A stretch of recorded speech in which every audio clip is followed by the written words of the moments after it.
हाँ जी। चलिए बेटा, आज हम करने जा रहे हैं व्याकरण और रचना। हमारे रस का है। रस जो है वो है 5 पे आ गए हैं हम। कार्यपत्रक है 68 और दिनांक हमारी 16 दिसंबर 2020। कक्षा 10 के लिए है। पहले हम 2 रसों के बारे में पढ़ चुके हैं। तो बच्चों, अब तक हमने रस की परिभाषा देखी, उसके अंग, स्थायी भाव, श्रृंगार और करुण रस के बारे में हमने पढ़ा था, जान चुके थे। अब हम जो बाकी रस हैं उनके बारे में जानकारी प्राप्त करेंगे। इसी आधार पर नीचे दिए गए जो वो प्रश्न हैं उनको हम हल करते हैं। पहला है बेटा वीर रस। वीर रस क्या है? जब काव्य में उमंग, उत्साह और पराक्रम से संबंधित भाव का उल्लेख होता है तो वहाँ पर वीर रस की उत्पत्ति होती है। जैसे उदाहरण, मैं सत्य कहता हूँ, सके सुकुमार न मानो मुझे, यमराज से भी युद्ध को प्रस्तुत सदा मानो मुझे। यानी कि इसमें क्या है, वीर रस। बेटे वो वीरता जिसमें जो हमारे बहुत से हमारी कविताएं हैं जो वीर रस के ऊपर हैं। झांसी की रानी जी की जो कविता थी हमारी, वो वीर रस की है। तो जिसमें कि हमारे मन में जब हम उस कविता को पढ़ें और हमारे मन में वीरता आए, उमंग आए, उत्साह आए, वहाँ पर वीर रस होता है। तो दूसरा हम लेने जा रहे हैं हास्य रस। किसी वस्तु या व्यक्ति की घटनाओं और भावनाओं से संबंधित काव्य को पढ़ने से उत्पन्न जो रस होता है उसको हास्य रस कहते हैं।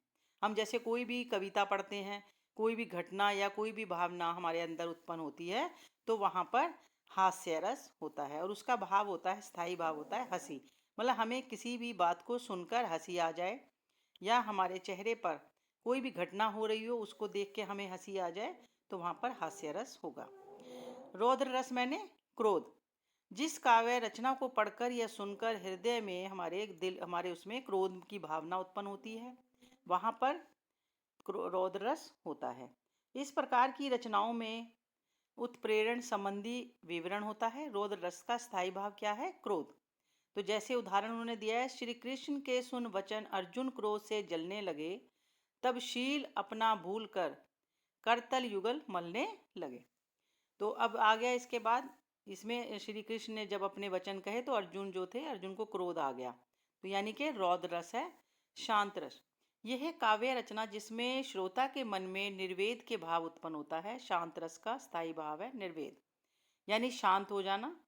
मन रे तन कागज का पुतला, लगे बूंद दिन सी बिन सी जाए क्षण में, गर्व करे क्यों। यानी कि जो मन को कहा गया है कि जो हमारा जो तन है वो कागज का पुतला है और उसके ऊपर जरा सी भी पानी की बूंद गिरेगी तो वो क्या है, गल जाएगा। तो इसका गर्व नहीं करना चाहिए। तो यहाँ पर शांत रस है। इसके बाद हमारा आता है भयानक रस।